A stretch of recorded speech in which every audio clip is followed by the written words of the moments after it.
Dalam bulan Ramadan adalah bulan yang dimana Allah memberkahi di dalamnya.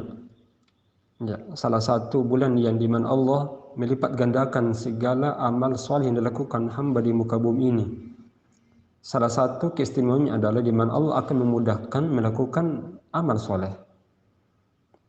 Ya, ada keberkahan tersendiri, kemudahan dan dorongan kuat untuk bisa melakukan amal kebajikan. Karena ada yang senantiasa menyuruh, ya bagian khair, wahai orang-orang yang menginginkan kebajikan, akbil, segera lakukan itu. Jadi ketika ada niat-niat baik, biasanya terdorong kuat untuk bisa melakukan. Tapi sebaliknya, ada yang senantiasa menyuruh untuk menahan saat seseorang ingin berbuat buruk. Dia menyatakan, ya bagi syar, wahai orang yang berkeinginan melakukan keburukan, aksir, tahan. Ini keberkahannya adalah saat ada niat baik, maka upaya untuk bisa melaksanakannya itu cepat dan mudah kita laksanakan. Tapi sebaliknya, keinginan berbuat buruk, ada saja yang menahannya, ada saja yang menjaganya supaya kita tidak melakukannya. Dan inilah keistimewaan bulan Ramadan itu. Maka dengan demikian, ya, amalan yang sangat sederhana mungkin yang kita lakukan dalam Ramadan ini adalah dianggap remeh, yaitu qiraatul Quran, baca Quran. Paham atau tidak paham, kita boleh dan harus membaca Quran. Ya, karena orang yang baca Quran ini, paham atau tidak paham, tetap dapat pahala. Nabi SAW menyatakan adalah man qara harfan min kitabillah falahu hasanah. Siapa yang baca Quran satu huruf dalam Al-Quran, maka akan memberikan 10 kebajikan, 10 hasanah. Lam aqul alif lam mim harfun. Saya tidak menyatakan alif lam mim itu adalah satu huruf, tapi alifun harfun, lamun harfun, mimun harfun.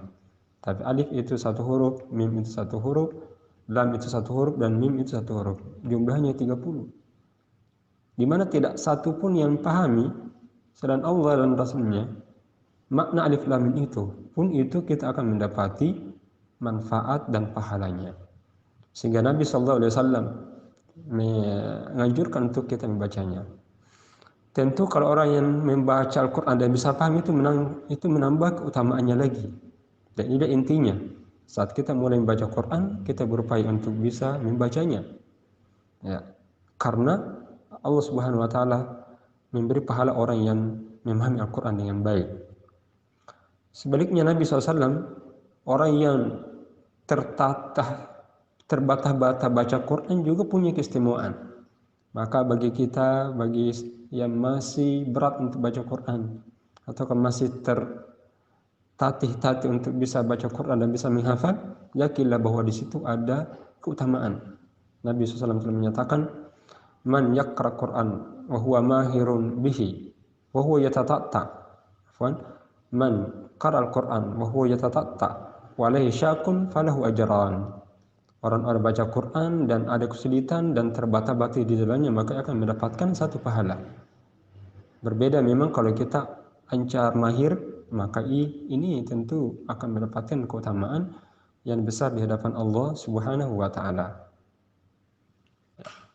Ringkasnya, apapun yang kita laksanakan, yang kita lakukan dari amal soleh yang kita lakukan ini dan akan mengantarkan kepada surganya Allah.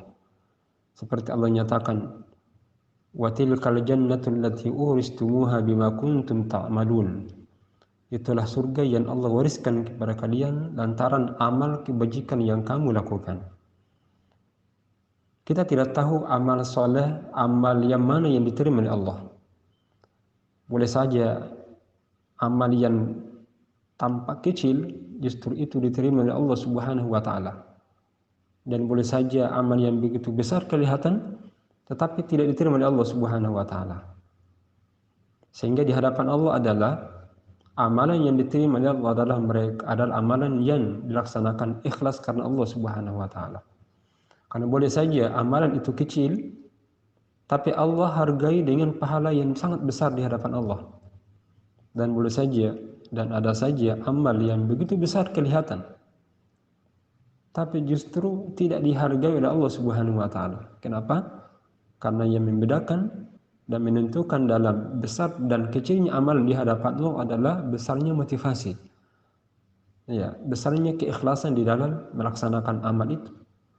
Sehingga dalam hadis terkadang seseorang melaksanakan amal penduduk surga kelihatan baik, tapi ketika sudah dekat dengan surga justru terjerumus ke dalam api neraka. Naudzubillah. Atau sebaliknya, kita lihat banyak orang yang bergumulan dengan maksiat dan dosa, sehingga ketika sudah hampir dekat, satu jengkal lagi dekat dengan neraka, justru dia terpental masuk ke dalam surga. Apa yang menjadikan hal itu terjadi? Berpuluh-puluh tahun melakukan amal kebajikan, tapi di akhir kehidupannya justru terjerumus ke dalam api neraka. Atau sebaliknya, banyak orang yang melaksanakan dosa maksiat, sejengkal masuk ke dalam neraka, terdorong masuk ke dalam surga. Para ulama memahami bahwa terkadang di antara manusia melakukan amal baik tapi tidak dibarengi dengan keikhlasan, pada akhirnya ya terjerumus ke dalam neraka. Mungkin kita lihat juga banyak orang melakukan dosa dan maksiat, tapi kita tidak tahu dibalik daripada perilaku orang itu. Mungkin saja di hadapan kita dia bisa biasa, tapi ketika dia kembali ke rumah, dia memohon ampun kepada Allah, istighfar, meneteskan air mata, menyadari kesalahan-kesalahannya, di balik layar dia adalah orang yang sangat dekat dengan Allah Subhanahu wa taala. Tapi yakinlah bahwa amal apa saja kita lakukan ketika kita ikhlas dari awal sampai dan akhir, pasti insya Allah akan membalas. Allah tidak akan sia-siakan. Allah pasti memberikan penghargaan segala amal kebajikan yang kita lakukan sebelumnya, kalau dari awal kita laksanakan dengan keikhlasan. Saya kira demikian sebagai pengantar dan cukup panjang mungkin. Semoga apa yang kita lakukan ini sehingga di hadapan Allah saya katakan tidak ada amal kecil atau amal besar. Ya, apakah dia kecil atau besar, di hadapan Allah yang ada adalah sejauh mana tingkat keikhlasan kita melakukan amal. Memang dalam amal soleh itu pun bertingkat-tingkat, karena yang membedakan adalah besarnya manfaat yang diakibatkan, dibuahkan daripada amal soleh. Semakin banyak orang yang mengambil manfaat dari amal kebajikan itu, maka semakin besar pahalanya dari Allah Subhanahu wa taala. Wallahu a'lam. Assalamualaikum warahmatullahi wabarakatuh.